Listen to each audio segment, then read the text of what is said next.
প্রস্তাব পাঠাইছিলেন, ও জিবরাইল আমার বন্ধুর কানে খবর দাও, আমার বন্ধু এই দেশের মাটিতে থাকতে পারবে না, আমার বন্ধু এই রক্ত মাখা জমিনের মধ্যে রাখবো না, আমার বন্ধুর দেহ আমার আরশের ডাইন পাশে দাফন করব। জিবরাইল খবর নিয়ে ডাকতেছেন, হুজুর আল্লাহর সালাম গ্রহণ করুন। আমি জিবরাইলের সালাম গ্রহণ করুন। আল্লাহর নবী গো, আপনার দেহ মুবারক আল্লাহর আরশের ডাইন পাশে দাফন হবে, আপনি খুশির সহিত কবুল করুন।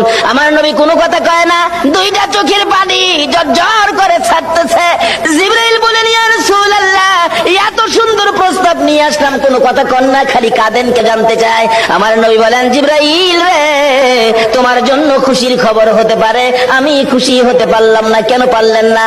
রে জিবরাইল, আমার দাফন আল্লাহর আরশের ডান পাশে হবে, আমি জানতে চাই আমার গুনাহগার উম্মতের দাফন কই হবে রে? জিবরাইল বলেন, আপনার উম্মতের দাফন এই জমিনের মধ্যে হবে। আমার নবীর কান্না আরো বেড়ে গেছে। জিবরাইল,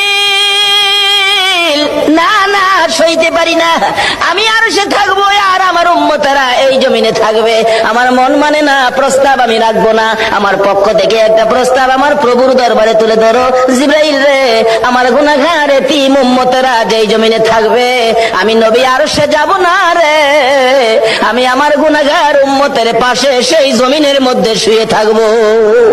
আরে দয়ালো নবী, প্রেমের ছবি আর আসবে না জগতে, আমার দয়ালো নবী, প্রেমের ছবি আর আসবে না।